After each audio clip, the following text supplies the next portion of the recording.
Blog Talk Radio. There's a direct relationship between having the businesses and being in prison.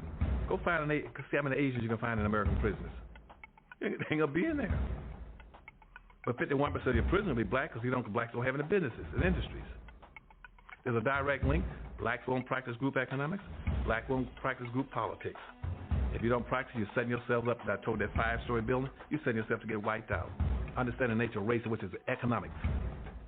If you build the first floor, it's economic. Build your businesses and your industries. Control business and industry, and put that pulls in your money, and hold that money, and practice group economics with it. Arab and Asian money bounces 12 or 13 times what it leaves. Jewish money bounces 18 times. Black folk got to learn how to practice group economics. Black Americans spend every penny they get outside their own community. Then you take the money and the wealth that you get from that first floor and go to the second floor. The second floor is politics. You then take that money on the first floor and you control your politics. Black folk must quit allowing people to tell them to go out and vote. Vote for what? Nobody's going to do anything for black folk in politics. Politics is controlled by money, major corporations who got the money. That's what controls politics.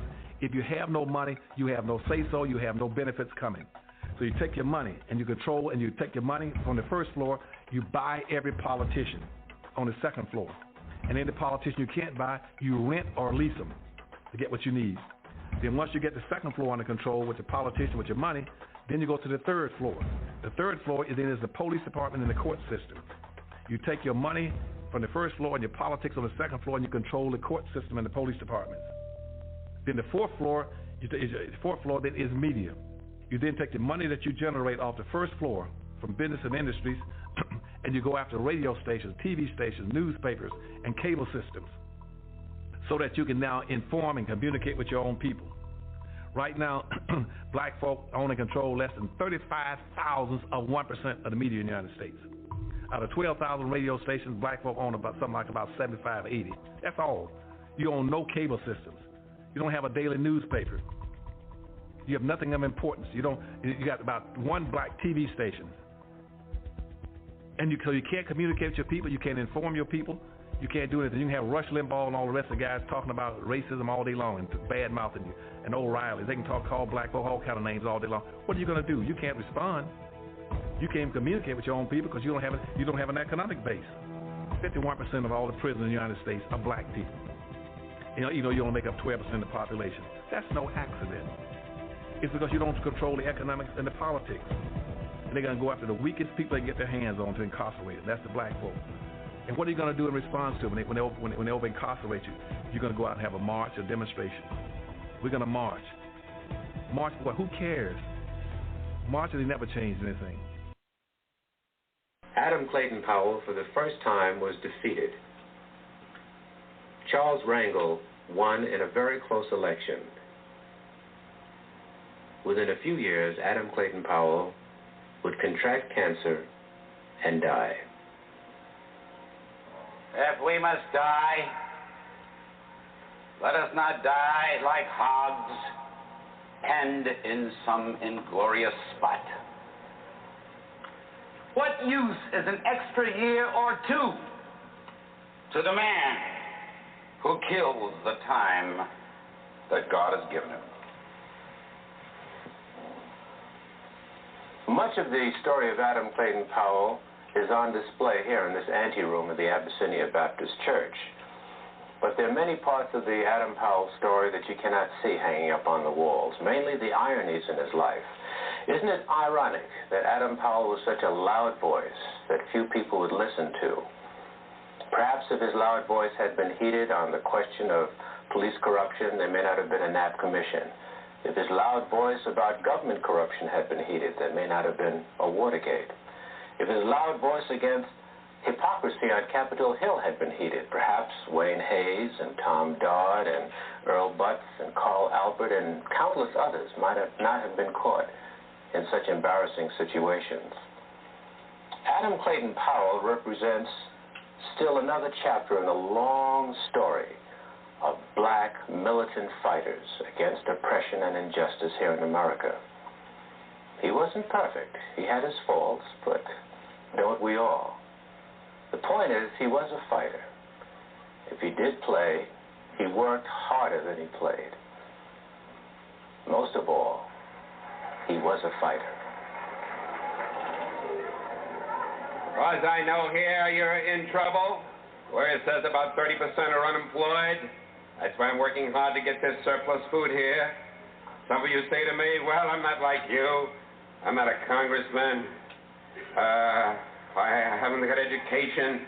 I haven't got work. But you're a human being. And you know what you've got?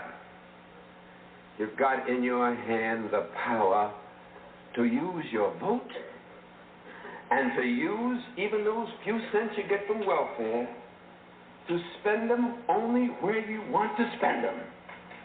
Remember that.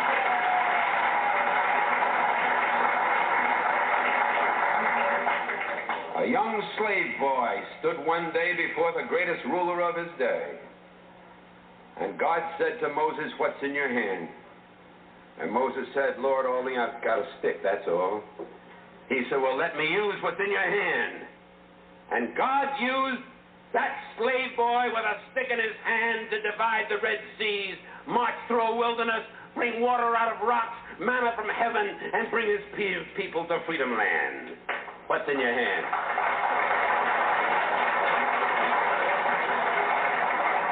What's in your hand? George Washington Carver, who was so frail that he was traded for a broken-down horse as a slave boy. And George Washington Carver, sitting in the science laboratory at Tuskegee, told me, he said, Dr. Powell, he said, I just go out in the fields each morning at 5 o'clock, and I let God guide me. And I bring back these little things and work them over my laboratory, and that man did more to revolutionize the agricultural science of peanuts and of cotton and sweet potato than any other human being in the field of agricultural science. What's in your hand? Just let God use you, that's all. What's in your hand? I've got a string in my hand, that's all, and I'm flying a kite. And way up in the heavens, lightning strikes it. And I, Benjamin Franklin, discover for the first time the possibilities of electricity with a string in my hand. What's in your hand? Little hunchback sitting in a Roman jail. I haven't got anything in my hand but an old quill pen, but God says, write what I tell you to write. Paul wrote, I have run my race with patience. I've finished my course. I've kept the faith. Henceforth is laid up in me the account of faith. What's in your hand, little boy? All I've got is a slingshot. And the enemies of my people are great and big and more numerous than we are. Well, little David, go down to the brook and pick out a few stones and come on back and close your eyes if you want to and pull back that slingshot and let it go. And David killed the biggest enemy, the leader of the giants, against his people, and his people became free, just letting God guide a stone in his hand. And a few years passed, and David is a king. And God says, what's in your hand? He said, I've got a harp in my hand. He said, well, David, play on your harp. And he played, the Lord is my shepherd. I shall not want. Maketh me to lie down in green pastures. Leadeth me beside still waters.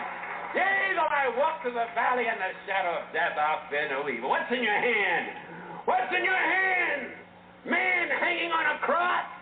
I've got 2 nails in my hand. Father, I stretch my hands to thee.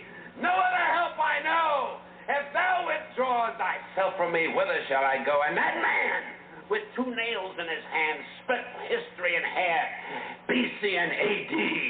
And what's in your hand tonight, people of Cambridge? You've got God in your hand, and he'll let you win because he's on your side and one with God.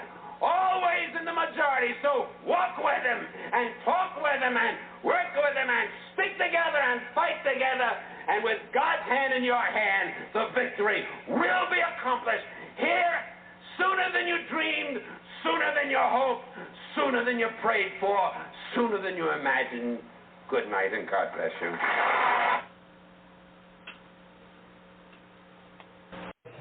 Now learn this from Joel Osteen.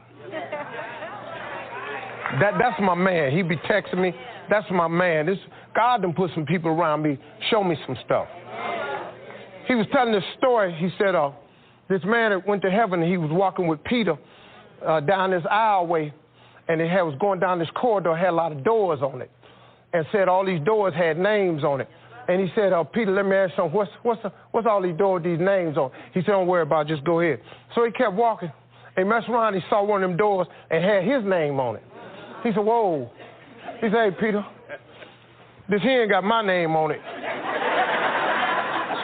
Something I need to know? He said, man, don't worry about that. You here now. Just go on in there and talk to him, see what he said, no, I want to know what's in the door. He said, you sure you want to see what's in the door? He said, yeah. So he opened up the door. It was a warehouse. It had number shelves on it. And then the shelves had nothing but packages. And all the packages had his name on them. And he said, what is all these boxes? He said, that's all of the blessings, all of the things God wanted to ship to you. But number one, you didn't ask him for it. Then number two, you didn't believe you would have it. Then you doubted him. And then you felt like you wasn't worthy. And so now all these boxes is uphill. Now the man standing there wishing he had never even been in the room. And I started thinking, I got some dudes that work for me. And I said, I want you to do this graph for me. And that's what I'm finna show you now. See, what you having is, when God sends your package, he only sends it to one street. That's Faith Street. You got to stay in faith. You can't move off of Faith Street. You can't get on Doubted Drive. You can't be over there and start doubting it, because your package going to go right on by. You can't lose your faith and get on not meant to be way, because your package is going to keep going right on by. Because the package just go to Faith Street. You can get your little feelings hurt, I ain't worthy. Guess what? Your package going to keep going right on by. You have not because you ask not. Then you sit up here and start feeling sorry for yourself. You go over on pity way, your package keep going right on by.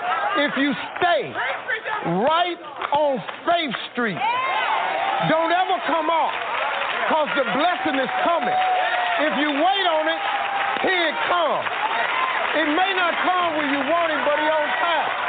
But if you get up and you move off of Faith Street, your box gonna get sent back to sender. And now you're gonna have a warehouse with a bunch of boxes with your name on it that you didn't never get. And I don't know about you, but I want everything he got for me. If he got something for me, I need all of mine. Because I don't know about you, but God lay you out, man. God will give you stuff. Man, he done took me places I ain't never thought I was going to go. I done seen parts of the world I never even thought I could go to. He done gave me stuff. He done put people in my life. God will do it for you, man. But you just got to stay, man. Use these principles of success. Understand, God is just that way. He'll lay you out. Because if he can lay me out, see, if he fix me and change me and get me over here trying to do better, I ain't perfect. I'm just trying to do better. I still say some stuff I ain't supposed to say. You understand? I ain't got it all together yet. I just got in the gate. I'm a new kind of Christian, but ain't no lock on my gate either. So if you see, once you check me, I'm probably gonna check you back. But I'm getting better at that. I don't know how to love my enemies yet. I'm getting better at it, though. But it's a process. And the more times we can make people understand that it's a process, the more people can come in. And y'all people that have been good to me, that have been praying for me. I mean, man, my mama, if she could see me now, I just wish my mama could see me. Because she been praying for this here all her life. Watch my son. Well, he done watched me, mama. And I'm cool now. And my philosophy is very simple. I was who I was, but I am who I am. And I'm cool with both them people. Because who I was wasn't that bad cat. I made some mistakes, but I've been changed a little bit, and it's still a process. And the more people that you invite into the process, the better this is. Because ain't nobody perfect no how. So I really appreciate y'all, man, hearing me and listening to me. I'm going to ask Kirk Franklin if he will come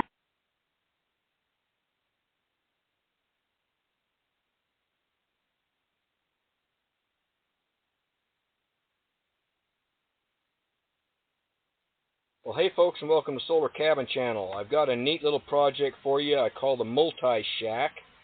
This is one of my homeless housing solutions designs. And some of you probably don't know this, but I was homeless twice in my life.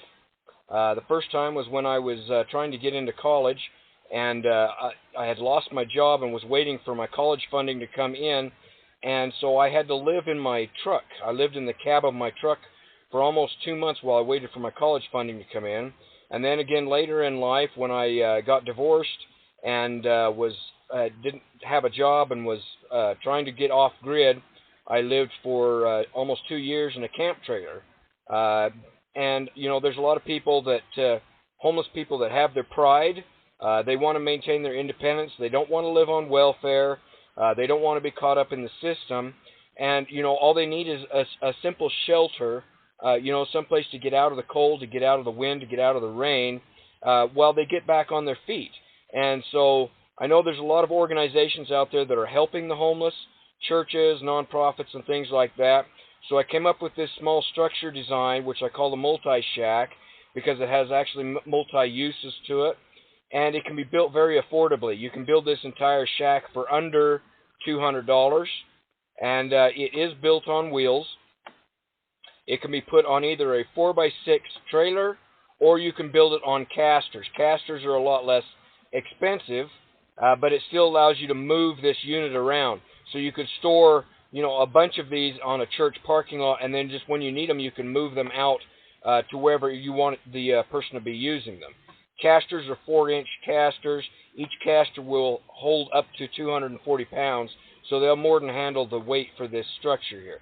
Now this structure is 6 foot 5 inches from the peak to the bottom, 6 foot 5 inches. So even a tall person can stand upright inside this structure. The door is 1 foot 6 inches wide and about 5 foot 3 inches to the peak up there in the door. And the structure is 4 foot wide approximately and about 6 foot long.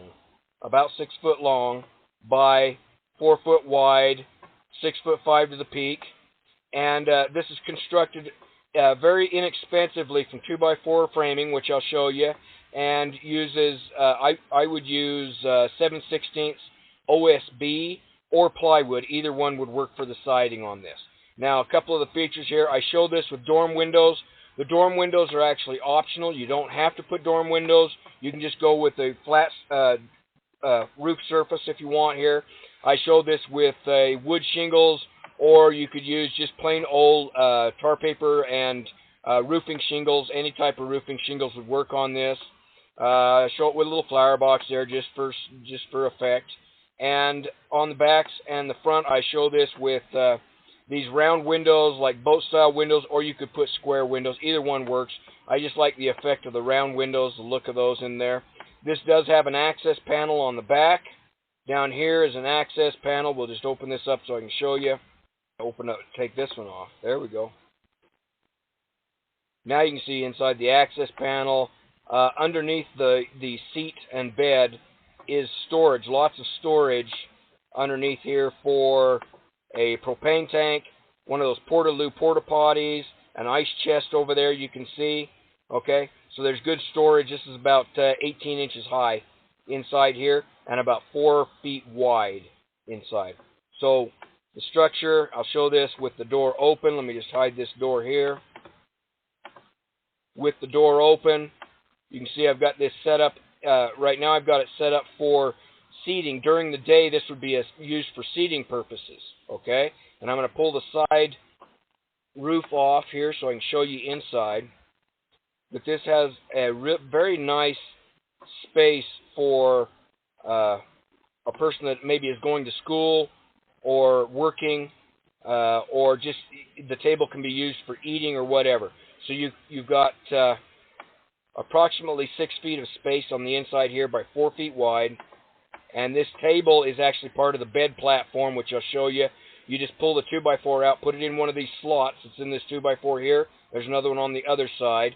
You just drop the 2x4 into the slot, and then you take your bed panel and put it up on top of that, and then that becomes a table. Here you've got 2 foot by 4 foot cushions. There's 3 of these cushions that become your bed, or you can use a roll-up mattress pad underneath this that becomes your bed.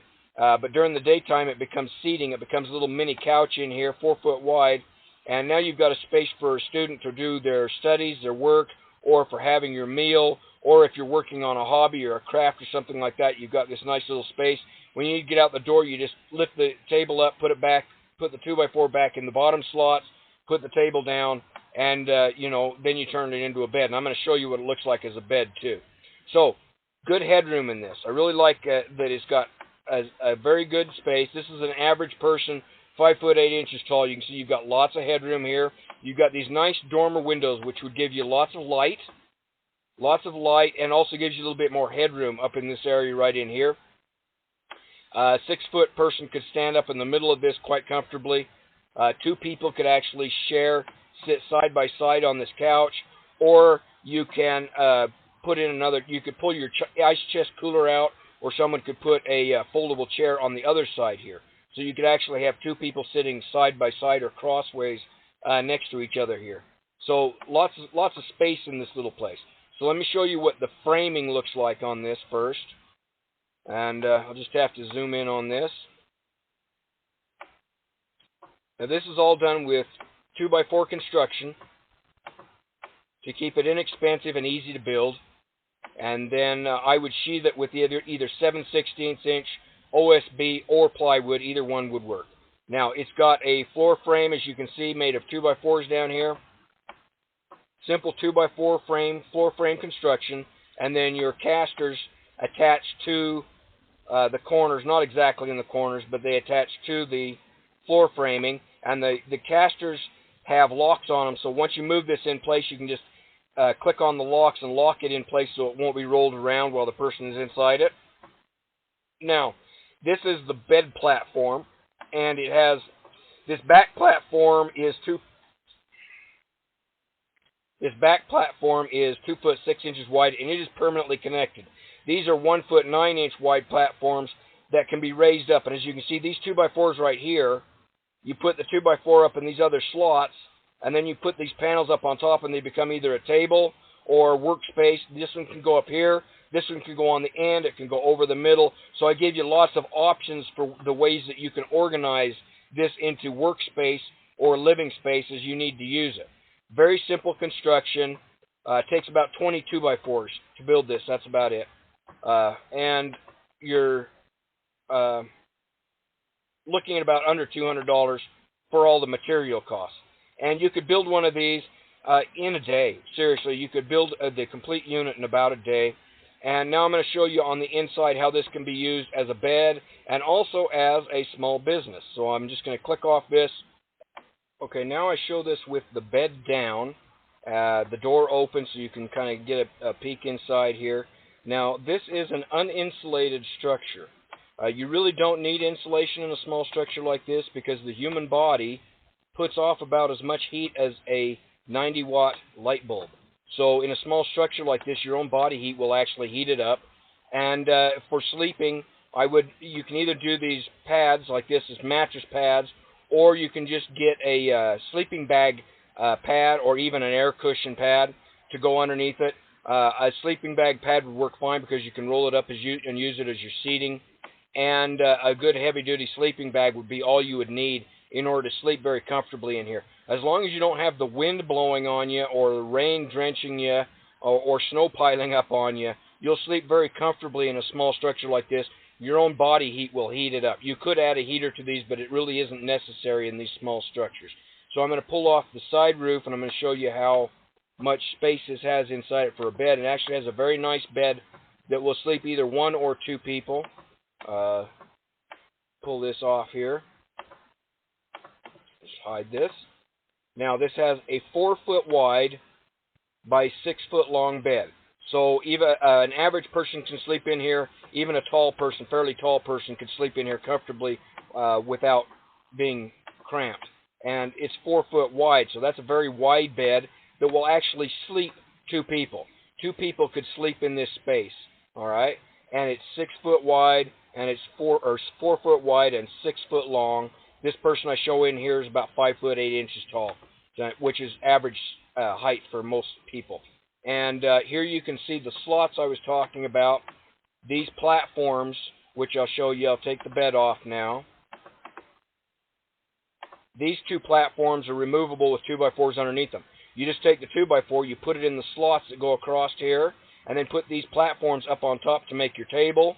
And you can actually do a table on either end, or one in the middle for a desk and table. Now, the ones on the ends I'll show you are used if you want to run a small business out of here, or if you want to organize this in a different way so that if you're cooking, you could put one of these tables on this end or on this end, and you could set up your cooking supplies, and you can take care of yourself. You can cook a meal inside this little place right here. So 4-foot wide, 6-foot long bed, and then very adaptable with these platforms of 2x4s. You can just put them up, and you can reorganize this any way you want during the daytime for whatever function that you're going to be using. Again, it has storage space underneath the bed and seating. You've got that nice access panel for you got storage underneath there. And I really like the space in here. This would be enough adequate space if in an emergency, let's say that a city has a disaster, a fire like they just had in Canada wipes out all these homes, or you have a tornado tear through a place, or you have flooding or something like that, which we've all seen in the news, happens all the time, and suddenly churches are overrun with people that don't have housing. If you had a bunch of these sitting around that would sleep at least 2 people, you could pull these out in a small area. You could set these up, and people would at least have shelter for survival until they can get into houses or bigger shelters or something like that. So that's another use for this type of structure here. So now I'm going to put the bed back on just to show you.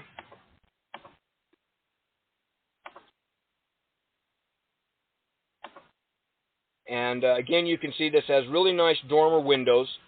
So you got really good light in this. And it's got an excellent sleeping space. It would be better for 1 person, but it would be adequate for 2 people. Okay? And, if you got little teeny kids with you, you could put, 1 adult and a couple of kids in there, too. There's enough space in there to sleep comfortably, and you've got lots and lots of headroom. You're not going to bump your head or anything while you're sleeping. Doorway, 1 foot 6 inches wide, 5 foot 3 inches to the top up here.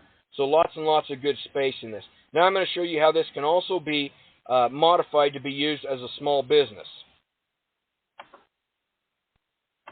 Okay, one thing I know about people that are homeless is they're also very creative, and a lot of them actually run little businesses in order to support themselves.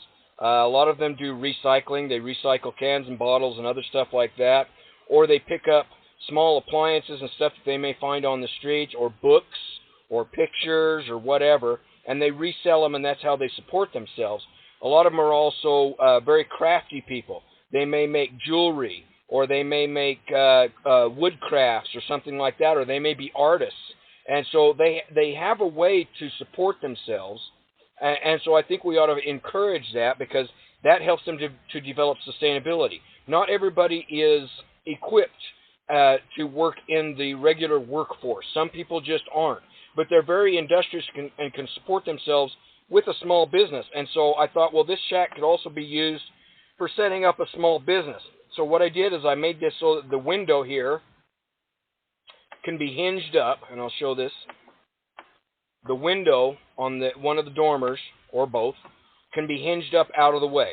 And then you've got room here to put a sales counter or little platform here where this person is 5 foot 8 inches tall. A person can stand in this window and they can operate a small business. They can talk to customers, they can take money or whatever, working right out of this small shack. Now, this doesn't necessarily have to be for homeless people. If you wanted to run a hot dog or hamburger stand, or sell your crafts or your books, or whatever you want to do with this, maybe it's a ticket stand, I don't know.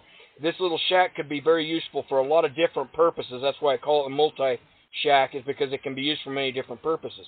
But this would be great for a homeless person that has a craft that they make, or recycle products or whatever. They want to sell them. They just hinge up the window and they set themselves up a little business here to take care of customers. Now, this also shows inside how those tables can be reorganized. Here you can see I've lifted up the bed platform to put a table on this end, another table on this end, and you can use this for cooking in here. You can see I've got a little 2-burner propane stove that you can set up on one of the tables up there so you can do your cooking. You can work on your crafts. This table just lifts off, the 2x4 lifts off if you need to get access to the door. Lots of good headroom, okay? Workspace in there. This can be modified many different ways for many different people of however you want to use it. So a very functional space in there. All right, so that is the multi-shack, all right? And let me just unhide this so you can get a better view of it. Again, can be built very inexpensively, around under $200 on casters, more expensive if you put it on a trailer. And I'm going to provide these plans for free because this is a project that I designed specifically for churches and nonprofit organizations to build shelters. And at present in the U.S., we have about 1.6 million homeless people that just need a simple shelter to live in. Or we have, that's about 1 out of 200 people. And that's just in the U.S. There's a lot of people in other countries that are in even worse shape. And I really think a project like this would be great for helping the homeless people to have shelter while maintaining their independence and their pride. But it could also be used as disaster relief shelters. You know, we could easily have a major disaster in a city where we have thousands and thousands of people that suddenly are homeless, and we need to provide quick shelter.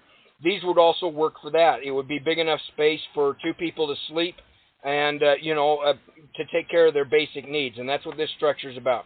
So I hope you like this design. It's called the Multi-Shack. You can get the plans for free on my website, simplesolarhomesteading.com. Up at the top, look at Multi-Shack. Now, there is a button there if you would like to donate. Your donations are used by me to design structures like this and build small houses.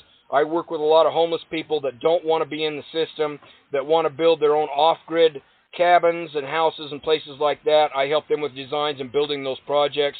So any donation, if you can donate, is very appreciated and will help with those projects. All right, folks, I hope you like this project called the Multi-Shack, and have a great day.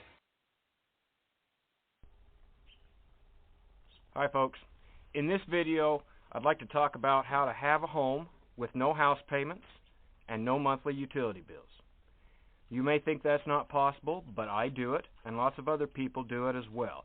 I'm going to show you how it can be done, how it can be done very inexpensively, and just kind of give you some ideas for things that you can do that society and the economic powers that be don't want you to know.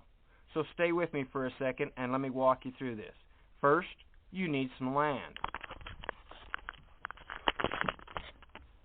This is my piece of land, which is under an acre, about 3/4 of an acre. And that's really all you need to take care of most of the needs you have and for running a small homestead.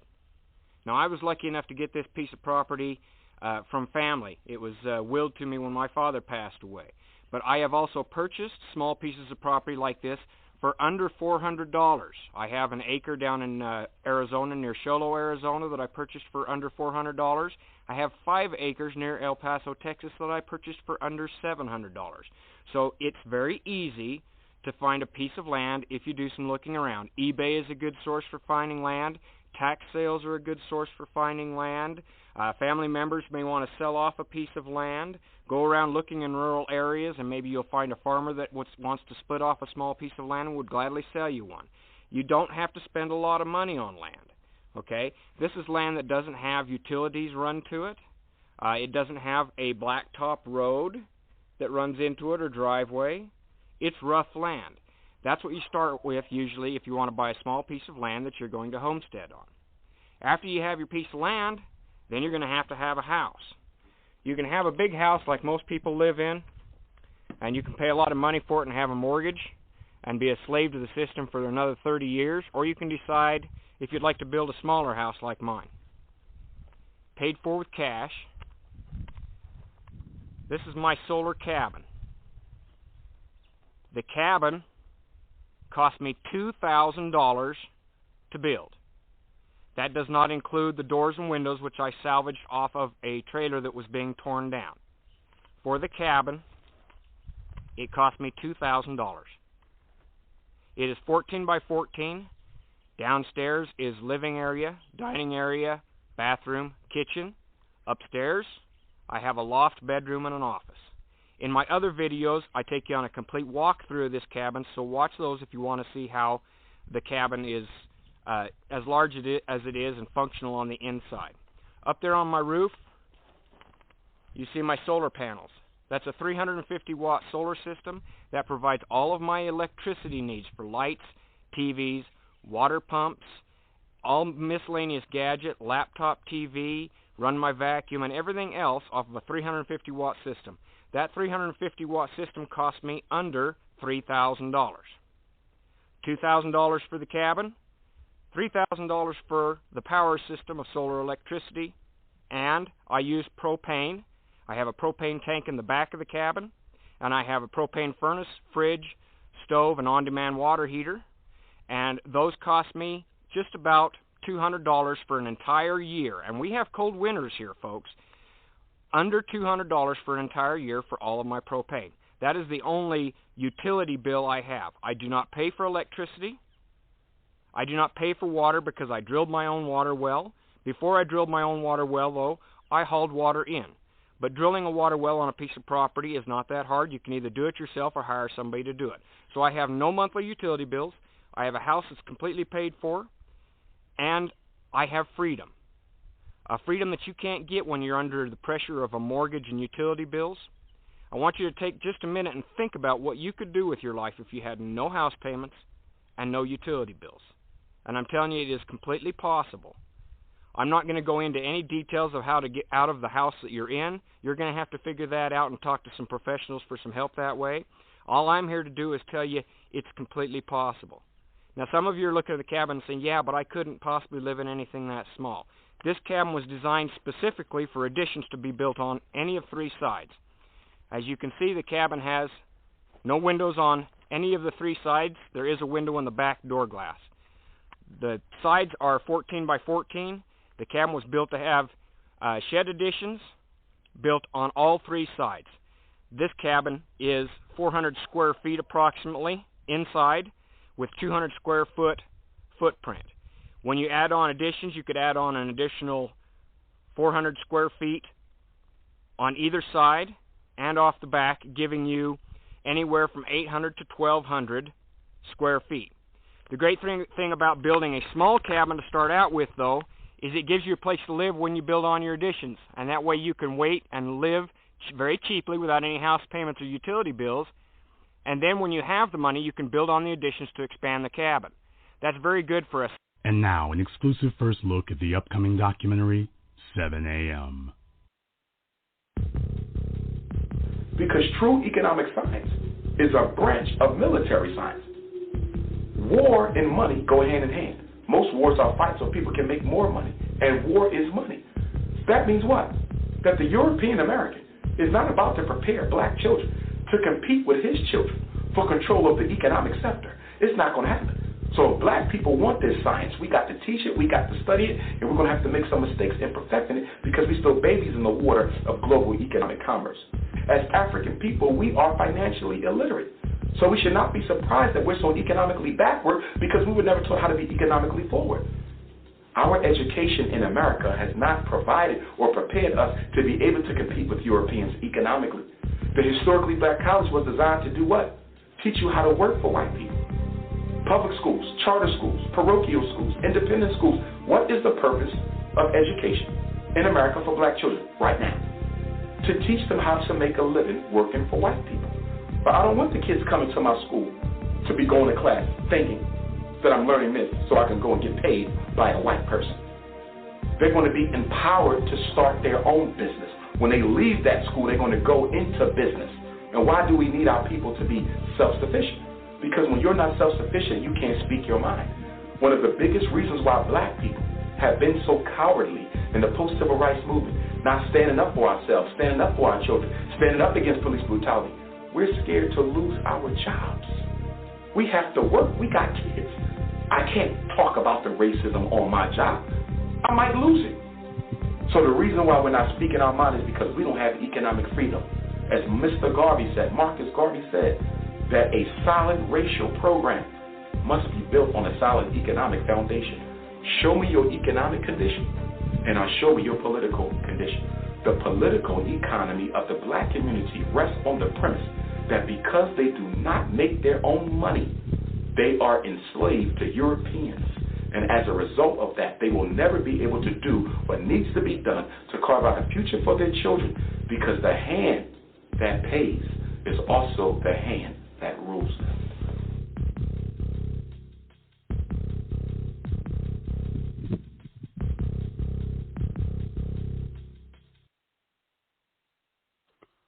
All right. Today, and thanks from Warren of New Orleans, in New Orleans, or of New Orleans. Wake Up New Orleans with Warren. Okay. He told us about What's in Your Hands by Adam Clayton Powell. So, now we have, at least for me, probably Robin and Delmar as well, with smartphones in our hands. Let me get the count right. Let's see, with smartphones in our hands for the past 3 Mondays, and because today's Tuesday, we have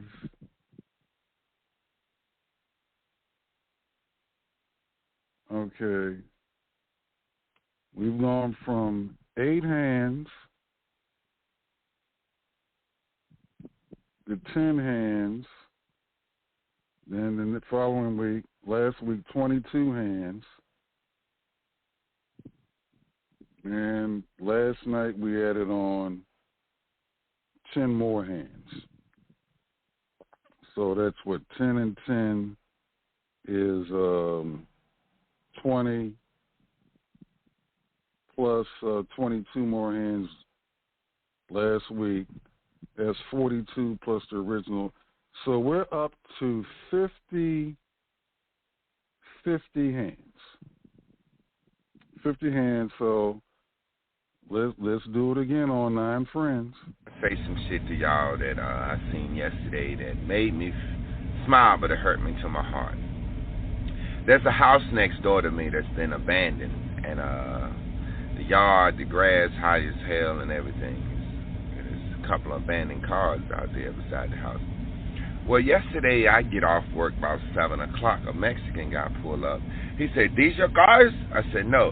He said, "I just bought this house, man." I said, "All right, that's what's up." He was like, "You know whose cars it is?" He said, "No." He said, "Well, I bought the house, not the cars." Okay, I'm like, cool. I'm thinking he just coming to look at the house. I go back in the house, do a little straighten up. I swear to God, I walk back at the house. Now, I'm getting off about 7:20. It's fucking 9 Mexican trucks just pull up. They got fucking beer, lights, and shit, right? So I'm like, what y'all finna do? He said, we finna fix this house. I said, what kind of crew you got working after 7 o'clock? He said, these my friends.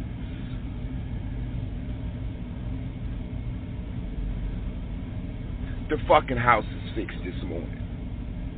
They went in there and drywalled that fucking house. Wow. I just left out of there. It was a fucking abandoned house. That bitch looked new this morning. Whew. It was an abandoned fucking house. And it looked new this morning. It's an old African proverb. Many hands make light work. I just don't think they're better than us. I just think we won't do nothing together. Wow. You're not hearing what the fuck I'm saying. It was an abandoned house yesterday at 7:15. That bitch is new this morning. He bought a tax lien house. I can't wait to see what they do. I can't wait to see, is one family gonna live in there? Is they gonna? I'm gonna get to know the motherfuckers.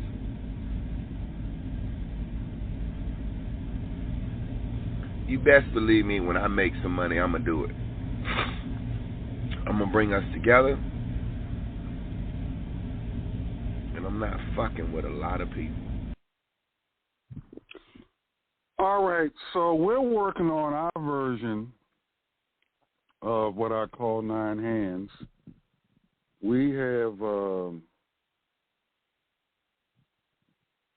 we started with an idea, and then we have what I call the original four, all meeting remotely on what's in our hands? Smartphones. So me, Robin Delmar, Willie Hudson. Let's say that's the original 8 hands. Then, now that's cyber, but we did boots on the ground radio here in Florida. So we got 10 hands the first week. The following week, last week, we added on 22 more hands. And then last night, we added 10 more hands. So 10 hands yesterday, 22 hands last week, 10 hands 2 weeks ago. Well, 3 weeks ago, technically speaking. Tell you 3 weeks ago. Plus hands, that's 50 hands. Now, our goal is not to, because in the 9 hands audio, what I call 9 hands, it was, in reality, at least I would say in those trucks you had 9 people, the driver, and at least one other person. It could have been more, sitting in the back of the, truck, because they were pickup trucks, as you say some shit to y'all that I seen yesterday that made me smile, but it hurt me to my heart. There's a house next door to me that's been abandoned, and the yard, the grass high as hell and everything. There's a couple of abandoned cars out there beside the house. Well, yesterday I get off work about 7 o'clock, a Mexican. Okay, I got booted out. All right. So conservatively, I'm saying they had at least 2 people per 9 trucks. That's 18 people plus the 18 people. Each have 2 hands each. That's 36 hands plus the guy who bought the house. So let's add his 2 hands on. So we're talking about 40 hands. All right. So we've got 50 so far. Now, we're going to add on more next week so we can see, because we're doing our own real-time analytics.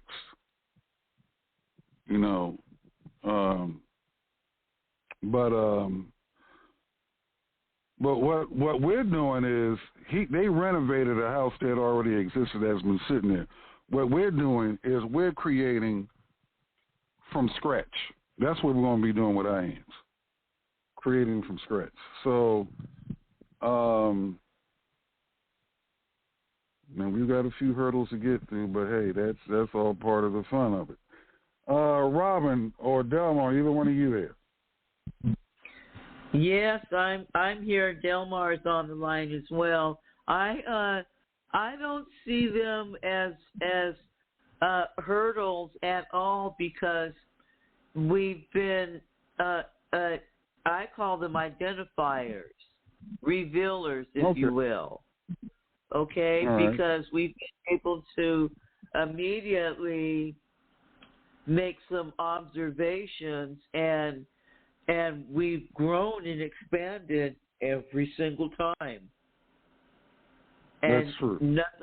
Nothing but success every single time. So that's true.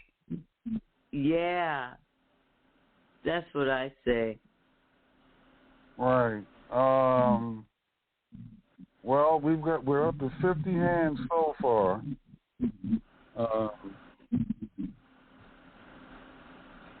So that's not bad. And it's only 30 days in a month. May I say? Yeah, yes, sir, Delmar. Yeah. And Robert's right on top of this. You know, in the process of doing what we are doing, and the people that are going to get involved, we're not the same people we were 3 weeks ago. And these people that learn these skills and build these houses, they're not going to be the same person. That's what's so wonderful about it. The process of this whole approach and the real gem of it is that these people have a new outlook toward themselves. They won't feel as dependent or as much in abundance because now they've taken their hands and creating. Remember we talked about creating wealth out of resources? Right. So they're taking something that's already exists, and because we come together and using what God has given us naturally, processing it, refining it, it's just going to be an explosion thing. I'm just really so excited about it in spite of what happened last night. But anyway, this is really down. Well, you know, I'm glad you brought up that point, Delmar, because I didn't think about it till you said it. Is we are not the same people we were 3 weeks ago. There's been some growth there. And when these people come out and new friends, family members and all this type of stuff, it's you're right. They won't be the same. Actually, by just listening to the broadcast, it's as simple as that was. Just simple, just listening. That creates a transformation. And we're going to have to tell them that, too. They may not catch that. We may have to tell them that. Well, you have to tell me because I didn't catch it until you told. But you're right. I'm not the same person I was 3 weeks ago. And that, I'm going to have to put that in my phone because that gives you something to look at every week. You're improving. As long as you just keep on going, you're not the same person you were day by day. And again, the skill set that's coming into these processes. A person take whatever tool they're going to use and use it and finish something, step back. That's a growth that's priceless. And as we talked about before, even as one of your recordings you started playing, I don't know who it was, that's not being taught in our public education. We're not teaching children to be independent, be self-sufficient. We're teaching them to be dependent on someone else, providing them something. So this is really, I'm just really, again, it's a very transforming, revolutionary, not that it's never been done before, but for our time, it's spot on. It's an idea whose time has come. As I said to you earlier, L.A. and dropping this whole idea of kids in tiny house, that's a movement that's out there and a lot of money, else these big companies wouldn't be in it. It wasn't the potential for profit in it. So, well, that's true. Amen. Yeah, the advantage that we have is we'll be teaching people how to, assemble their own. They'll be debt free, and then we have. I think, these hands each week our community has grown. Yeah, so watch this. That's it. We're building a community where not only after they build their domain, the domicile, there's still support thereafter within and from that community, because after that, now we can establish family or community-based businesses over and over and over again, and we can continue to teach and build. Now we can start opening up our own universities, if you will. Okay? Right. Yeah. You know. And you know what? Go ahead, Robert. Go ahead. I'm so excited. Go ahead. Especially our.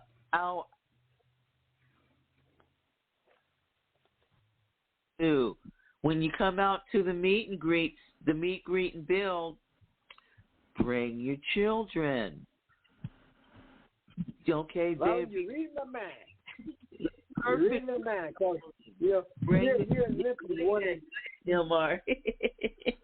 one of the things that's seriously going on here in Memphis. I mean, the crime here is just off the chart, and a whole lot of these young people who have nothing to do. So we talk about saving the whole generation by teaching these young people how to work with their hands, and they won't have to steal and spend time out there doing all this crazy stuff. That's what the Jewish cultural teachers, they say, this old saying, they say, if you don't teach a child how to work and earn, you teach them how to steal. That's what you're going to turn to. I had that in teach for 1,000 years. If you don't teach him how to work, he's going to end up stealing. If you don't teach a child how to work and work ethics, you're killing your child. That's right. Because works without faith is death. So, and a man who don't work don't eat. So, I'm just saying. You know what's crazy about that, Robin, or interesting about that? I just read or saw a YouTube video. It was a YouTube video yesterday or late last night. There's a kid somewhere. I don't know if it's Florida or whatever, but some teenager killed his mother. I'm just thinking. I have that. Yeah, that's true. Yeah, I live with that. That's good. Right in Chicago. I know that fact. For some money to get some drugs. That's all it was. The grandmother refused to give it to him, and he killed her to get it. 14 years, I think about 12, 14 years age. Whole family of them. I was teaching a class at the church, and they remember that where I was. Yeah, that's right. So, Robin, you're saying these kids are doing criminal things because they do not know how, and there's nothing. And as someone said, if we're depending on somebody else to provide for us, and as I said before, you said it, within the need is the solution. The homeless situation, the economic problem, within that is the opportunity to reverse it. As we know, the best serum for a snake bite comes out of the snake bite as a term. Right? So, right there within that problem. Amen.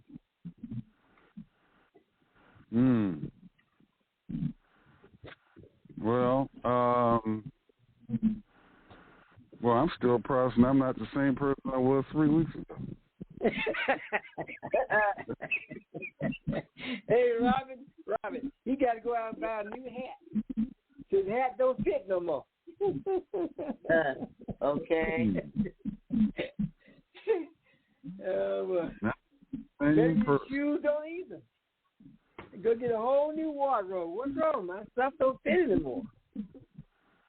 No wonder I can't get it on like it used to. Yeah. There's some dangerous stuff into here. Yeah.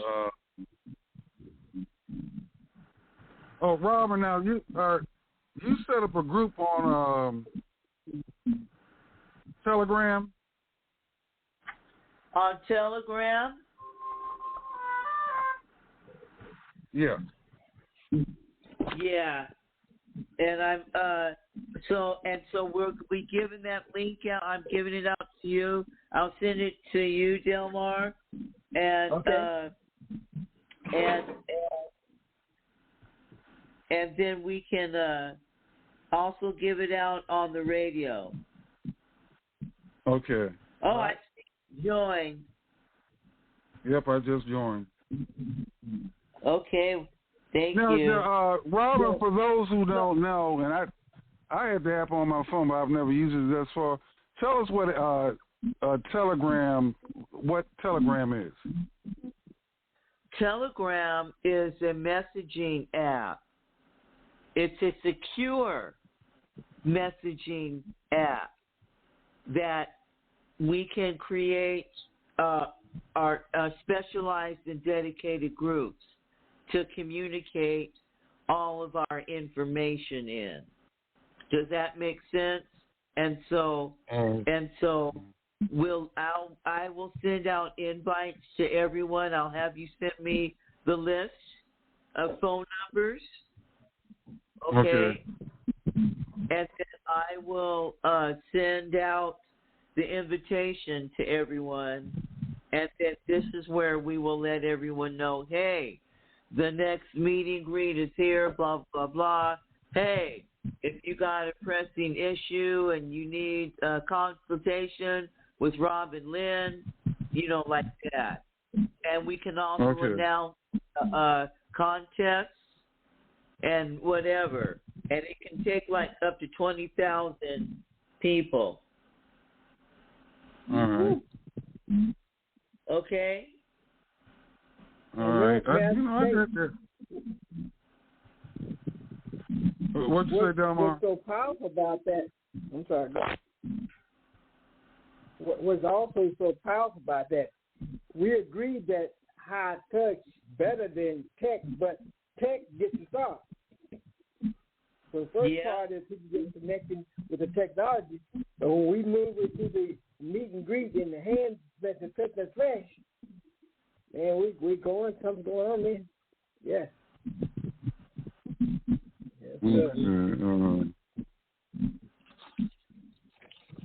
All right, well, I got the app on my phone. And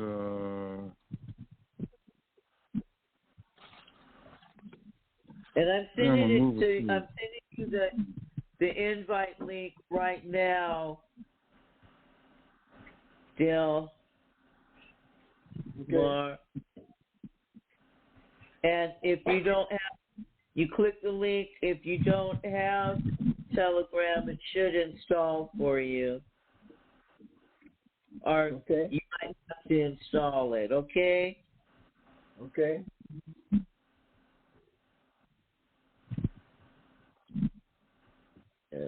Where's your phone number? I talked to you. 773-368-7744. Got that? Uh-huh. I just have to find it. There we go. But I'm not the same person now, Rand. Don't get that. Same phone number. Yeah. Same phone number, different person. I just texted it to you, perpetrator. Imposter. Yeah, I see it. It's there. So click that link and come on in.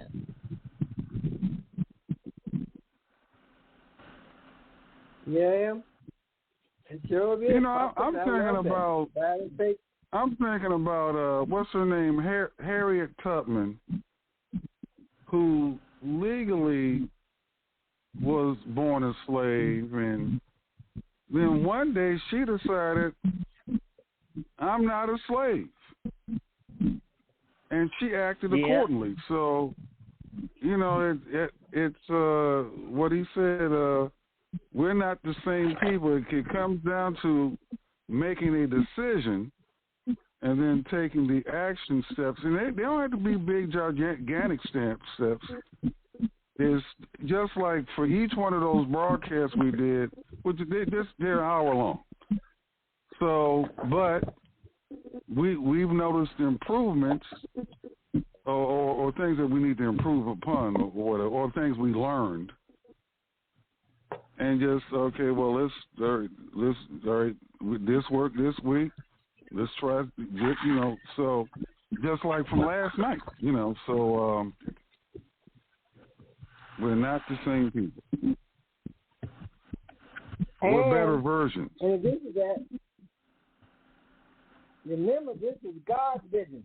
It ain't just some man-made God idea, right? Right. Hello, somebody. Yep.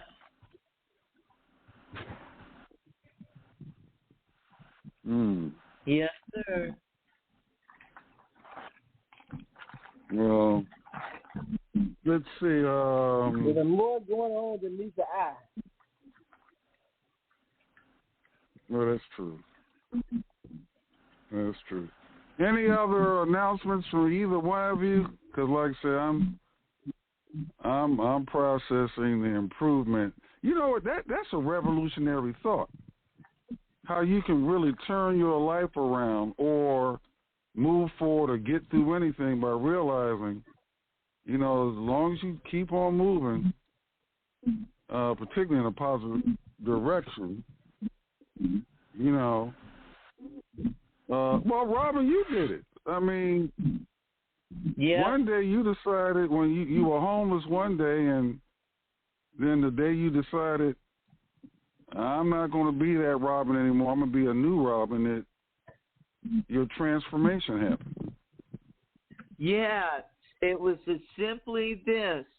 I would have to get up and go to find the church and stand in line to eat breakfast, and then after that, I would have to go somewhere to get bus tickets, and then I'd have to go way over here to try to get a job interview or housing or another voucher, you know, right? And every day it was just this endless cycle, like the hamster running on that wheel. You just running and running, but you ain't going nowhere, not making any progress. And so I got up one day and I thought to myself, if I keep going, it was the direction that I walked. So the church where I go get breakfast to start this day routine is to the left, right? And I said, and I told myself, if I go this way, then I go every day, my day is going to be the same. And I'll wake up tomorrow the same way. And I look to the right, and I go, I have no idea what's in the direction to the right. But today, I'm not going to walk to the left. I'm going to walk to the right. And when I walk to the right, that opened up a whole new opportunity of opportunities and things. Does that make sense? Simply by changing, I just switched up, if you will.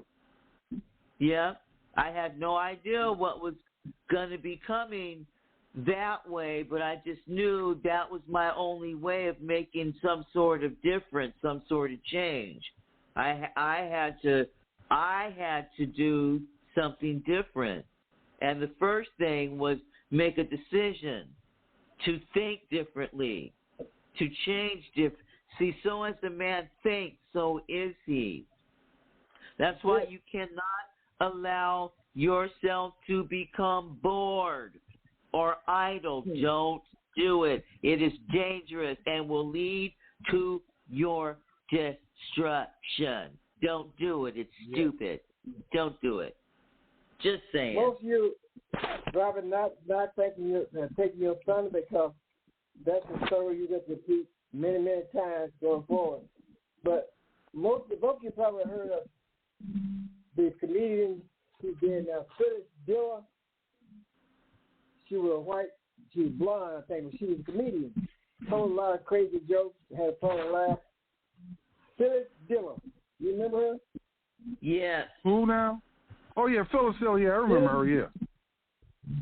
The story goes that she was a mop woman, sweeping the mop floors.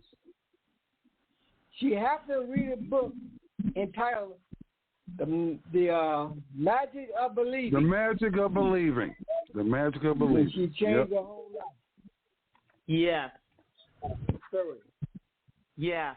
Again, like you said, Robbie, change your thinking, go in a different direction, discovering something else, and you are blessing a lot of people with that story. So as the man thinks, so is he. Mm-hmm. Yep. Sure. Thank you. I'm going to, you know what, they have that book on audio on YouTube for free. I'm going to listen to that today. You just listen to it, yeah. Go there and just listen to it. Don't even have to buy it. Yeah, the magic of believing. Magic of believing. Yeah, there is a magic of thinking big, but magic of believing one I believe she read. Well,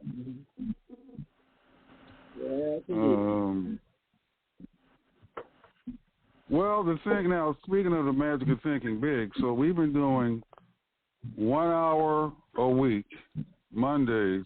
We got another hour to go on the contract, which is next Monday. But yeah, we basically, following the pace that we've been doing, that we averaged it out based on 3 weeks so far. Oh, let me get my calculator out here. Okay, let's.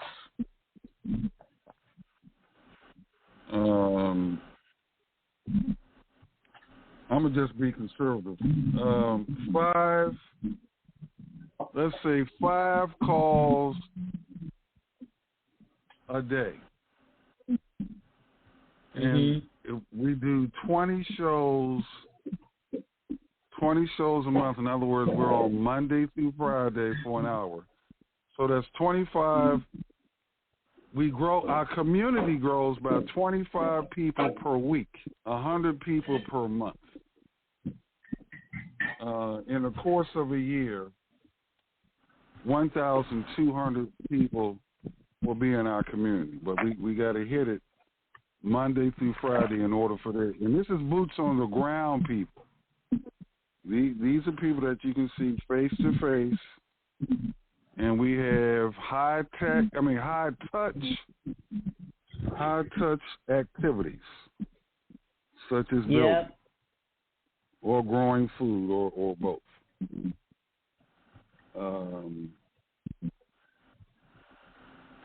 So anyway, that's where we're looking at right now. So in order to get to that 5 days order, that we're going to have to, once we can't be the same people we were 4 weeks ago. So, but we're not, because we weren't the same people we were 24 hours ago. Yeah.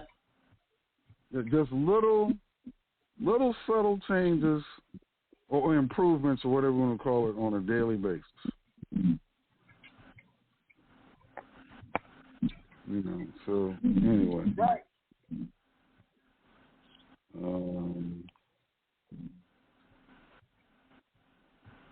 All right, well, that's all I got in my water bottle for this morning.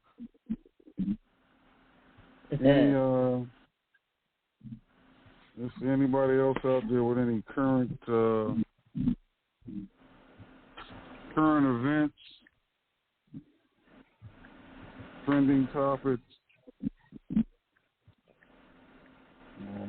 We are the topic.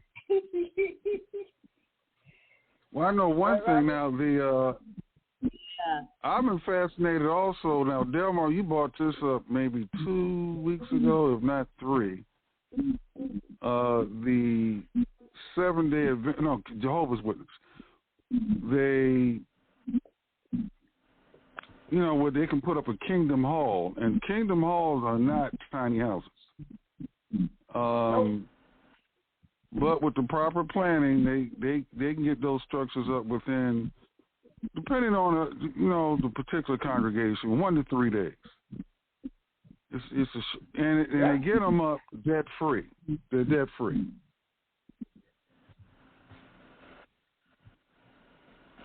So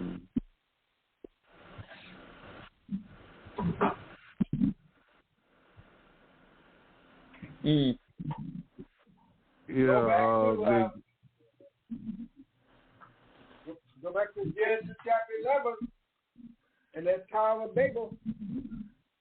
They had one mind, one purpose, all material, one language. And God said they can do anything they stop doing. If I don't stop, they're going to do it. Yeah. They all focus together. The same people God made. So devil, get out the way. Yeah. Let's see.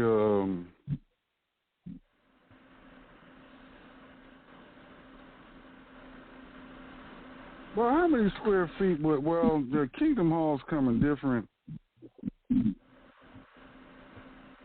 Yeah, they come in different sizes depending upon the community, That's true. And they're building right down the street from me. They're building a big mega Kingdom Hall, and it's a bunch of them building it, just like you said. All right, I just found on one in particular I'm looking at right now. 3,960 square feet.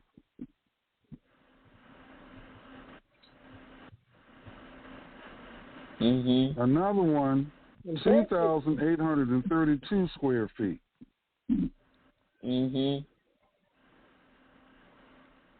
Here's another one, 4,000 square feet.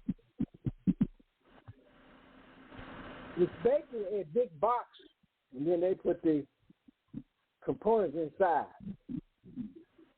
Just 4 walls. Well, now, right. And they finish it. Keep it simple. Yeah, they keep it simple. Because now most Kingdom Halls don't have windows, if I'm correct. Maybe some do, but a lot don't. But I learned when I was involved in construction, every corner has a cost. The less corners and turns on a building, the less the cost. Well, like you say, keep it. Now, that's something Pleasant Stephen will say. Because really, a house is a box. Or a collection of boxes. I mean, a room is a box. And the more boxes you have under one roof, a bedroom's a box, the kitchen's a box, and they might be shit, but essentially a box. So, starting off, keep it simple to the fundamentals. Earlier this morning, when we were talking about, Dr. Guy talked about in the video, about expanding the unit. They have now what they call each part a module. You just attach it. As you say, the kitchen, I think you mentioned kitchen. Just add that particular unit to what you have, and you just expand it. Once you build a basic, Well, that's true because what Lamar Alexander did was he essentially built a box, but like say he's got everything he needs in there, kitchen, bathroom, the whole thing. But if you you can build an additional box, and that's all an addition is anyway. Right.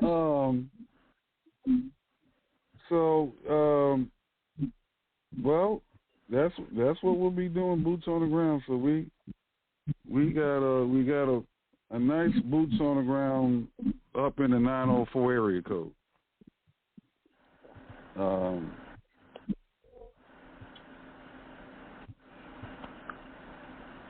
And there's a lot of things you can do with that too. So anyway. All right. Anything else you guys want to put out there for today? What time is it? It's almost 12, but not quite 12. No. All right. Well, I'm going to collect my thoughts, and you'll probably be hearing from me, both of you, this afternoon. And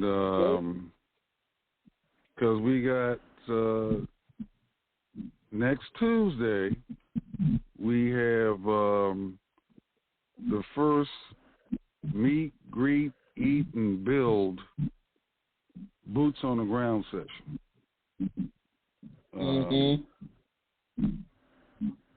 So we'll probably have bare minimum at least 5 more people on. The group will grow by at least 10 more hands by this time next week. And then Tuesday night, we had the meet, greet, and eat session. Eat, greet, meet, and sell. Not sell, but build. And matter of fact, you know what? I'm not going to knock off right away because I'm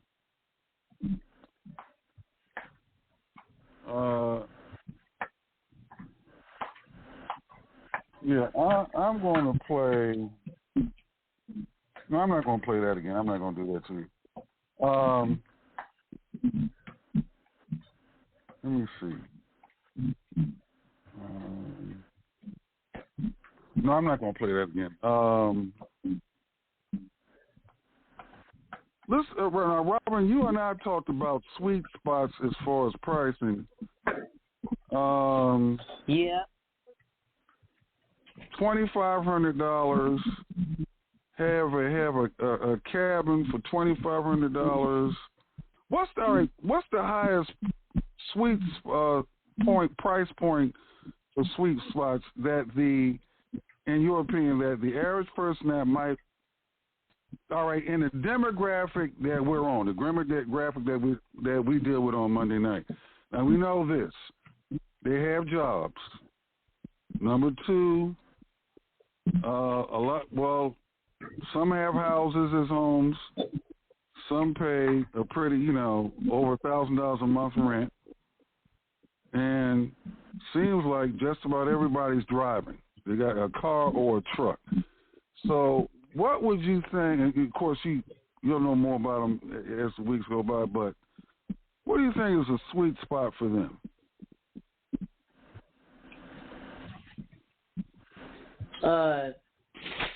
I would say,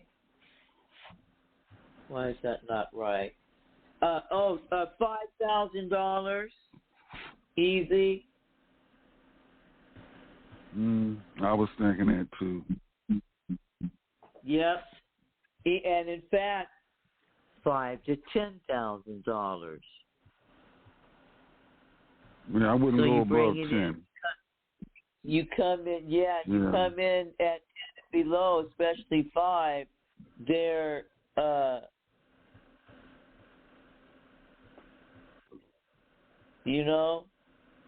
Right.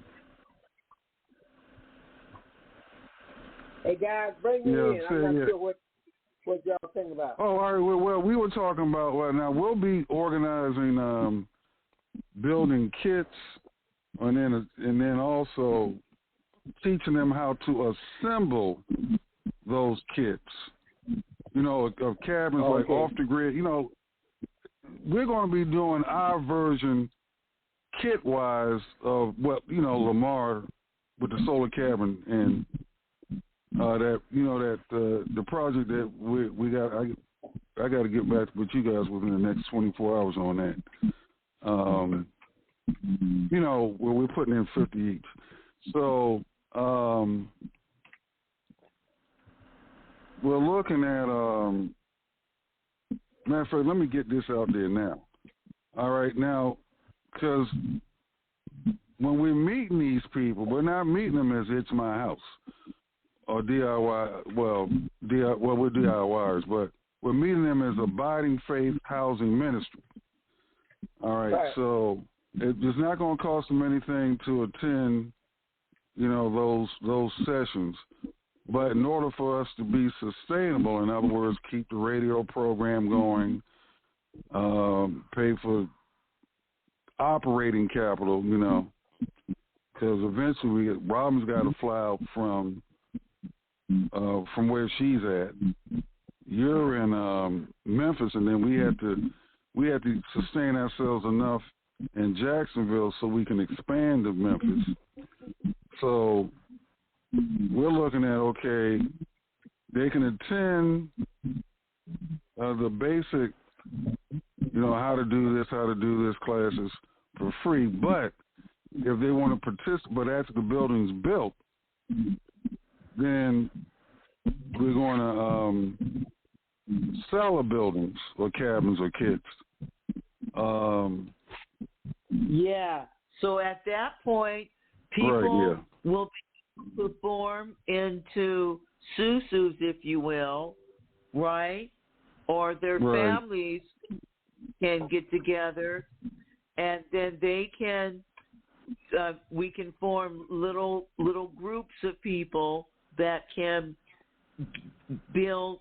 They can chip in, contribute, and get the building supplies to build their units and then sell those. So this is all be turnkey. Does that make sense?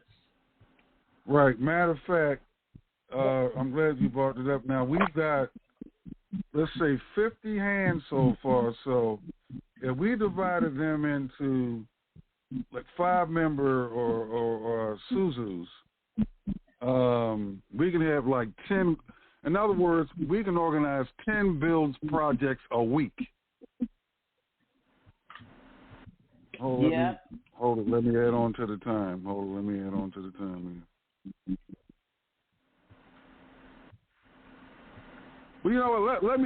simplify that even more. In other words, we can organize. But now, let's look at our analytics. We did 5 people. Actually, we got, let's see, 5. I'm going to just go by the calls because there's some reservations over there. 5 people last night. Last Monday, there were 10 people. And then the week before that, week 1, we did 5 people. Okay. So I'm saying if we organize, out of those, we can organize, now, one Suzu, and outright, we can organize what we already have. We can get 3, maybe 4 Suzus out of that, where we come together, that particular group comes together and puts together a project that can be built or assembled from scratch and put up on the marketplace within 3 days. 4 tons. Mm-hmm. In other words, let's go like they heard us Monday. They meet us Tuesday. We decide on a project Tuesday. Tuesday. And then we start organizing the let's say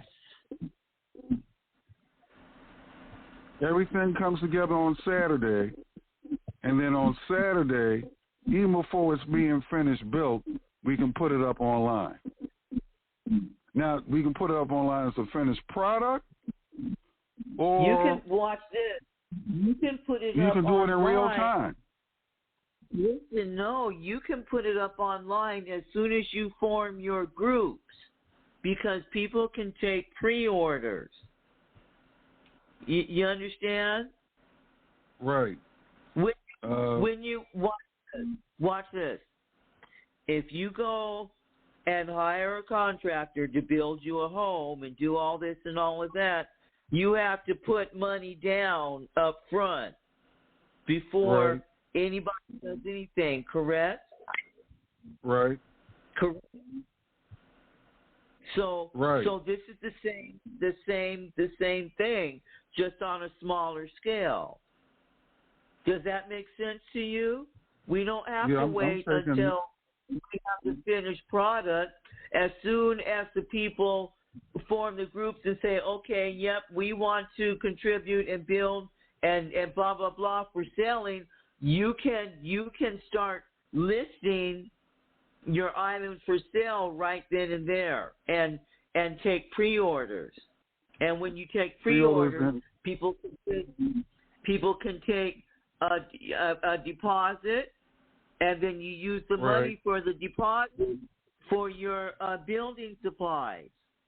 Makes sense? Right, and they can see that process of building. They can see the process of actual, because we can present live stream building. Yes, we will present live stream building on our channel, and the network is experiencing some difficulties right now, and we had a computer go down, so that's why we haven't been on YouTube this week, but we will resume. So, but all of these builds and the meet and greets will be documented on our TV channel, DIY Housing TV, and you may also still find it as It's My House TV on Vimeo, on Roku, on all the platforms. So you'll get the notifications, and we have created a group, Abiding Faith Housing Ministry, in Telegram, and it's open to the public, and you can search us out, Abiding Faith Housing Ministry in Telegram, and join us, because that's where we'll be giving all of our information centric to Abiding Faith Housing Ministry activities and things. Have mercy. Technology, y'all. Technology, baby.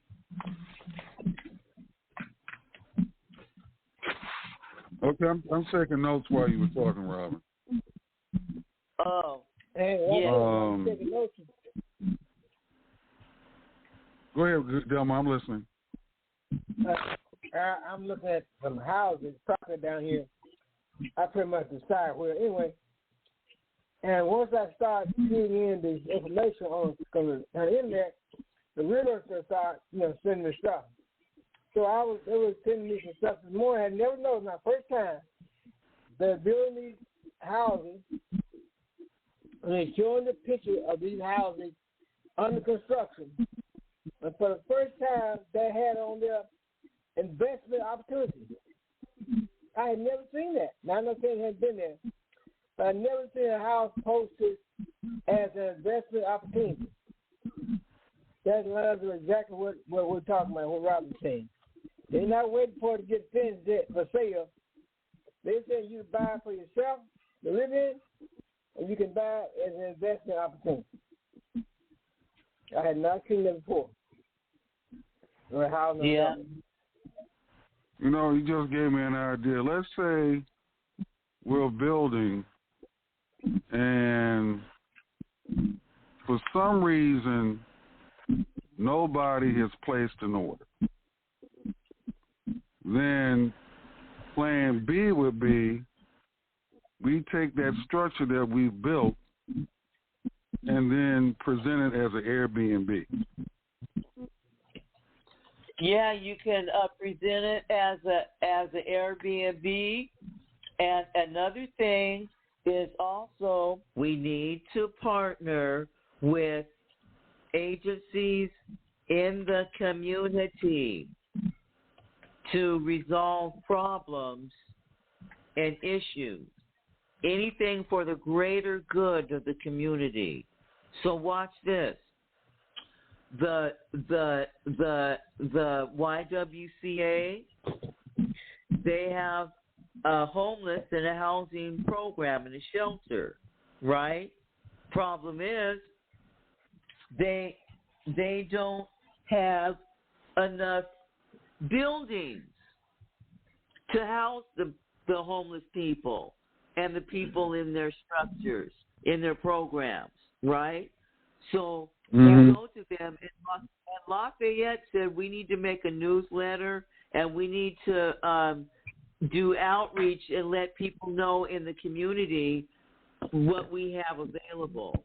So as I to continue on, we would partner with them and let them know, hey, we teach people how to build housing, and they'll be mortgage free, in which they can either live in them, and if they don't want to live in them or sell them, then they could place them somewhere for an Airbnb. And they don't have to own land. They don't have to have a credit. They don't have to do anything. Okay? And so the YWCA, Catholic Community Service, Salvation Army, social service agencies, the rescue missions in whatever particular town that you're in, they have funding in place, and they are managing the people. You understand? So that we don't have any responsibility other than going in and teaching the classes, and they will provide the facility for us to teach. Does that make sense to you? Yeah, that's an option. But now, last night we had a caller. That is an option, one of several and many, and all of them we are going to have to implement because we have to go 3,000 on the marketing. We do. And if we don't, it's not going to happen. Well, like for instance, last night we had a person that called in. I think I told you about it. She just formed her own LLC where she's doing boots on the ground with homeless and some of the people that you're talking about. And what I like about that phone call, number one, she came to us. We didn't have to go looking for her. Number two, she's the gatekeeper. The other organization you're talking about are bureaucratic and political. Now, if they come to us, it'll be easier. But she came to us, and there's a lot of people like her out there. So, like I said, I'm open-minded, but she came to us. She's already in Jacksonville, already boots on the ground, already got her paperwork in order. So I just texted you the invitation link for Abiding Faith Housing Ministry. Oh, sorry. LA, I'm sending it to you. I'm already in it. Listen to me. I'm sending you a little script that you can take and send out. You understand? Okay. So I'm sending it again. It says, "Hello, this is Robin Lynn. Please join our Telegram group, blah, blah, blah, Abiding Faith Housing Ministry," with the link. Okay? Okay. So right. on the show, they've talked to me, they've whatever, and then when you talk to them, you get their email address and stuff like that, and then immediately just also send them this link. to join Telegram. Okay? Okay. So when you talk to them now, you're going to get their emails and then immediately text them this link as you're talking to them on the phone. All right. Hello, this is Robin. Please join. Just copy and paste it. Does that make sense? Yeah. And then I'll give it to you again with the instructions before every Monday before the show. Okay? Yep. And then Delmar, on during the show, you're gonna come in and open us up with a short, quick prayer, and then also, if you could keep tally of how many times we give out the phone number for people to call in. Okay. Okay?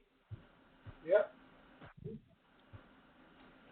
Yeah, we're doing our analytics in real time. Yes. Okay? Gotcha. All right. Yep. So how many times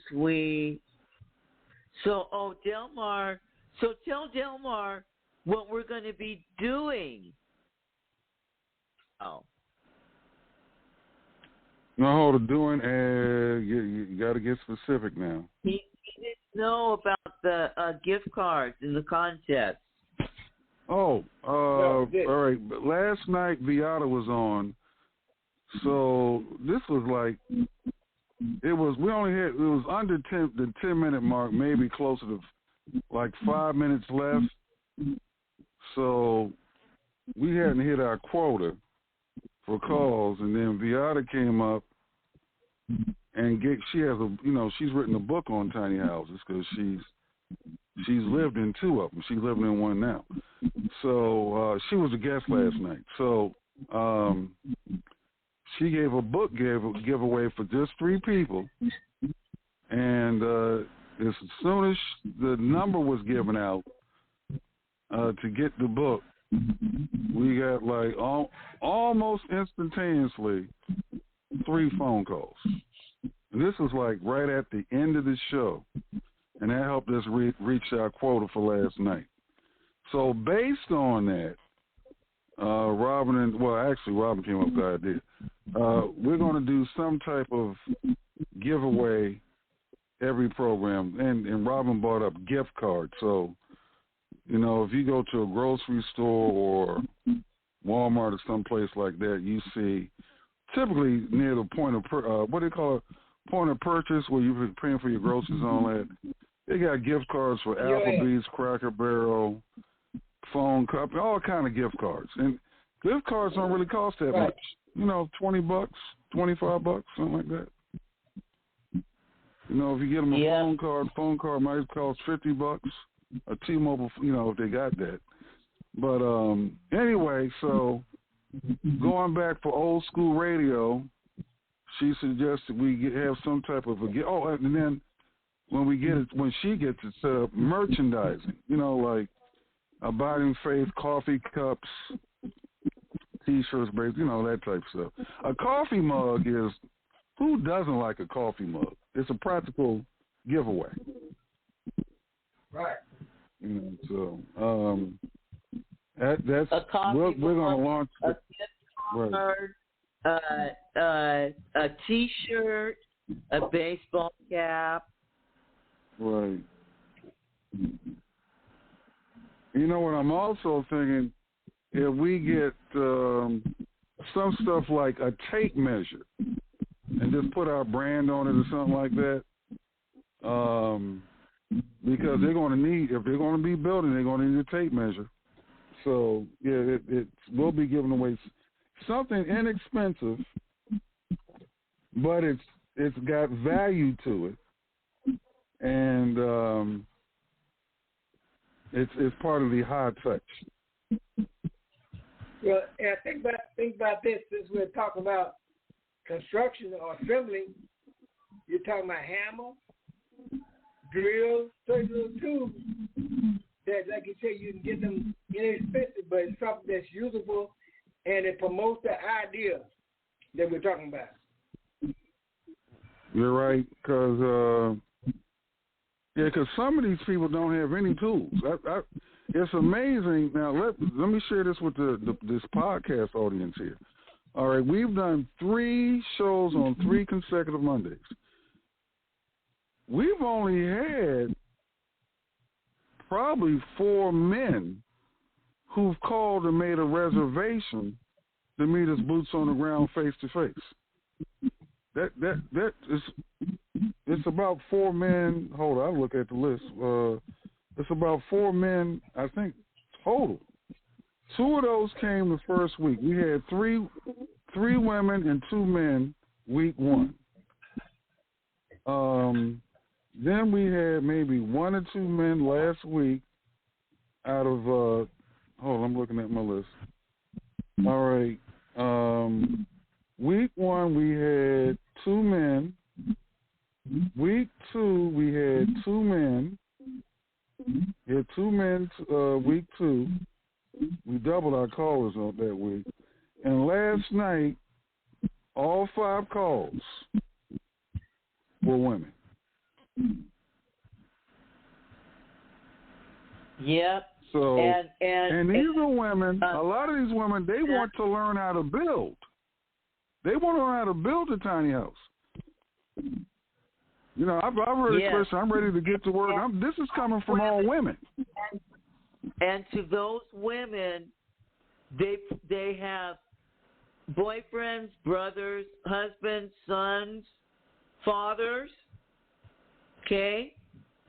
So those women need to bring the men in their lives or invite the men along with them. Because if they don't know how to build, chances are nobody in their realm knows how either. So we're also going to invite them to invite others. Does that make sense? Yeah, well, some have already done that already.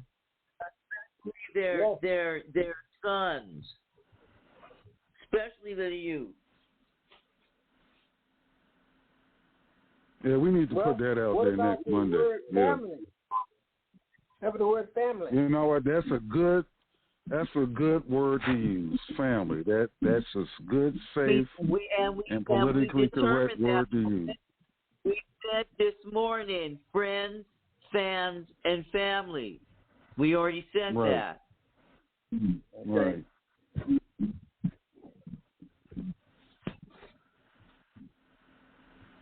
Because these, matter of fact, let me look it up on YouTube right now, because right here where I'm at, a 15-year-old,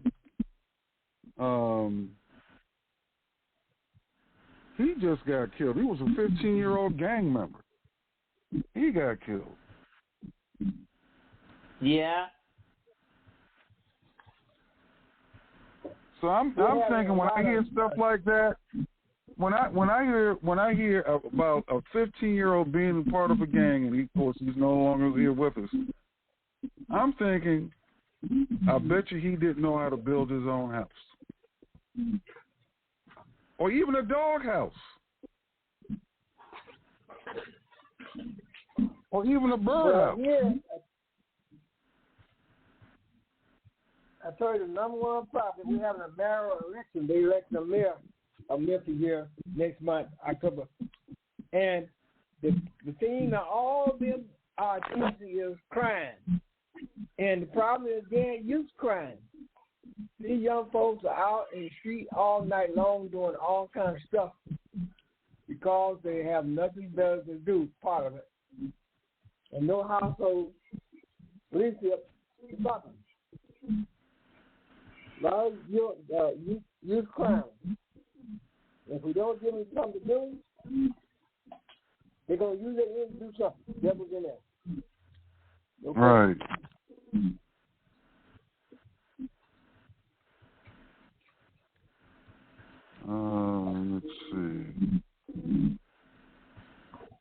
I'm seeing what's in the LA. You don't have to send me everyone's phone number. I'm going back through the app and grabbing the numbers, and I'm sending out invitations to everyone to join the Telegram group. Okay? Well, okay. And then I will I'll make you an admin over there as well, and so that you can leave messages and post messages and information already, as it were. But with the admin, you'll be able to see the stats and blah blah. Hold on a second.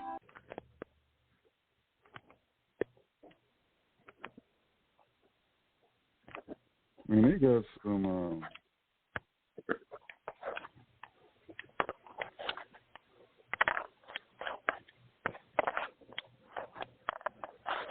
They got some wild stories on YouTube.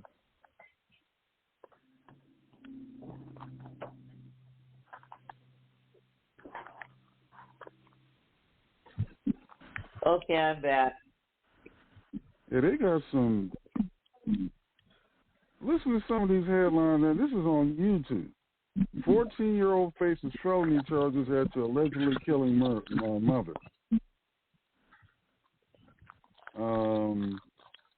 Twin sisters admit to killing mother.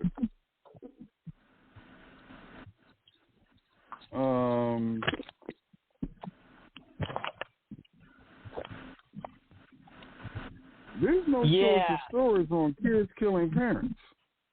Yeah, they were in Conyers, Georgia, correct? No, I'm just scanning. I'm just looking at headlines. Here's another one. Teen convicted of murdering mom with sledgehammer. These are different stories. I'm just reading the headlines. I'm not even opening up these stories to watch the video.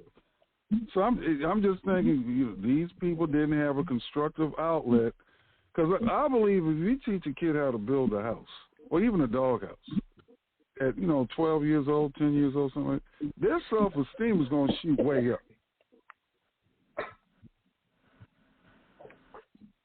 Particularly if they build like 2 or 3 of them, so they got their own place, debt-free, and then let's say they build a couple others and rent them out, they got their own income. So they realize if they want more money, build another place.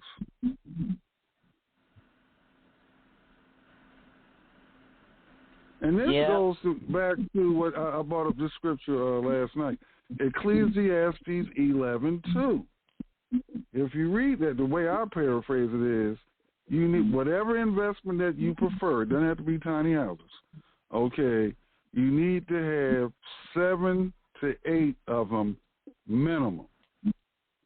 We already figured out, because you have couples out here, the husband might have 2 jobs and the wife has 1, so they get 3 paychecks coming into the family and they're still struggling. You need to have 7 to 8 minimum. Once again, I mean, maybe Ecclesiastes 11:2. How do you interpret? That's how I interpret it. Okay, that So say that again. Now here, Ecclesiastes 11:2. You got a Bible open? Yeah. All right, read Ecclesiastes 11:2. Hold on.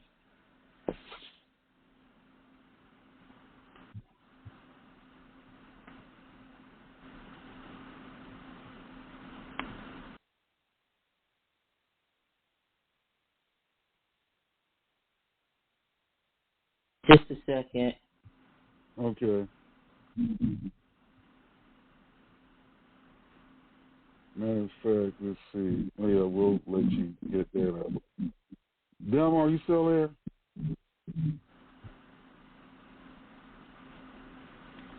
So give I was on mute back here. Give Go ahead. give a portion to 7 and also to 8. For thou knowest not what evil shall be upon the earth. Now the way I'm interpreting that is, you need to have 7, bare minimum 7 or 8 revenue streams coming in. That's how I look at that scripture. No, this says not to have.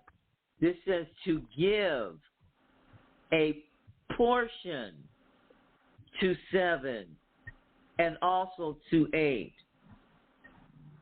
So those 2 acres, that's an example. Does that make sense to you?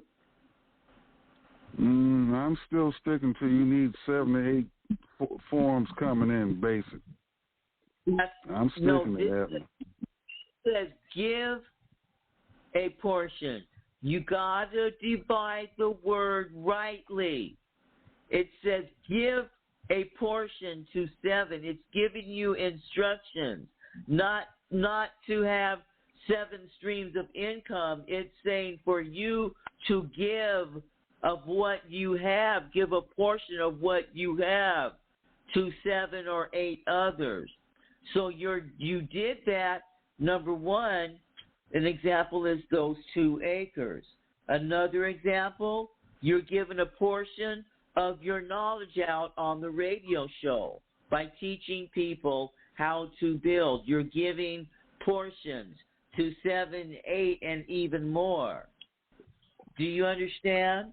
You have to divide the word rightly.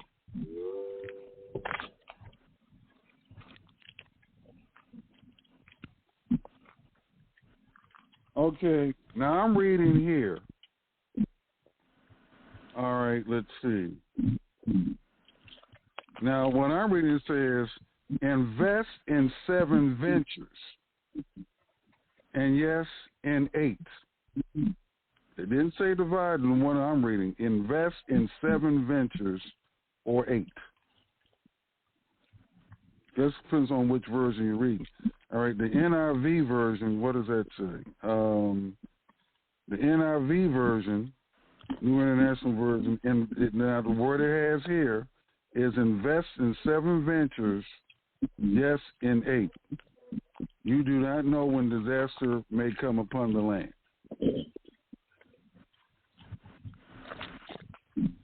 Okay. Okay, Jack. Now, what you said is also valid because when you divide, you really multiply. It's just like in the human body, you know, particularly, a classic example is babies, sperm, egg. The body grows from the sperm and the egg cell, and when they unite, it multiplies by dividing. So what you said basically is the same thing. It's just another way of saying it. That's the way I'm looking at it. Okay. So what you said was valid.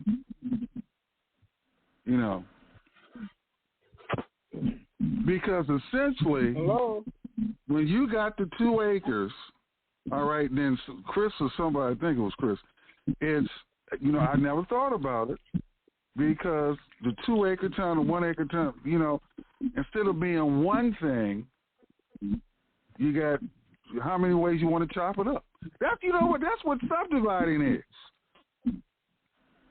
Subdividing is taking one big lot, but then dividing it, and you have more parts of, the whole piece.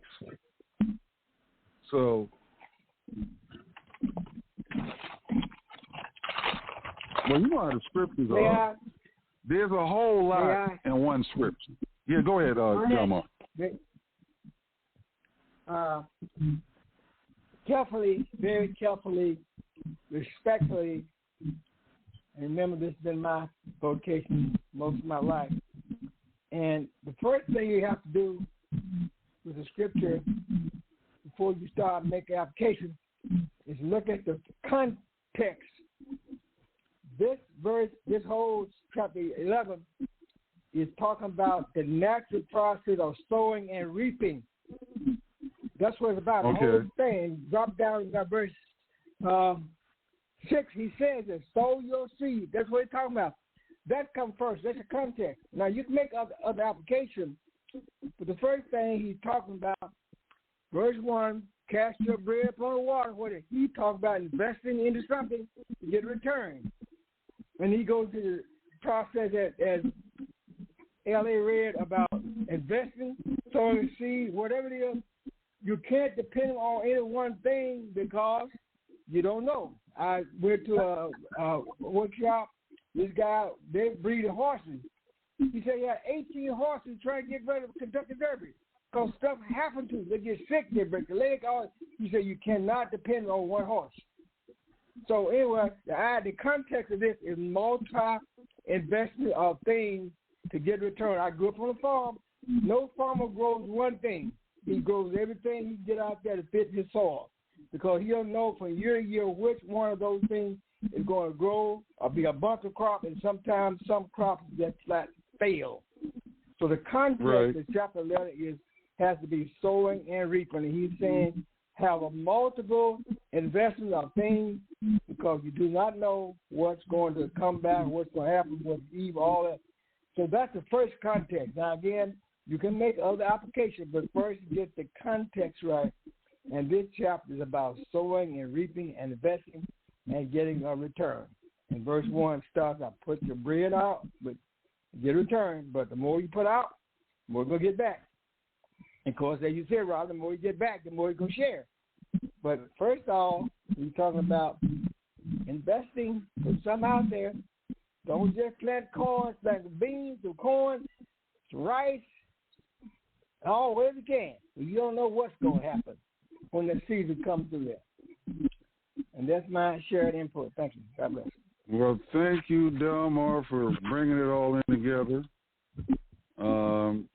Boy, I'm not the same as I was 2 hours ago. Man, I have to sit back. I take notes from both of y'all, and you got to sit back and because how can I apply it to whatever I'm working on.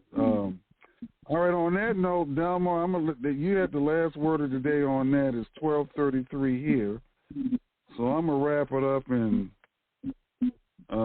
man, y'all given me some, coming from behind last night and these talks this morning, process it so we can, because today's Tuesday and we got a deadline on Friday for one thing. So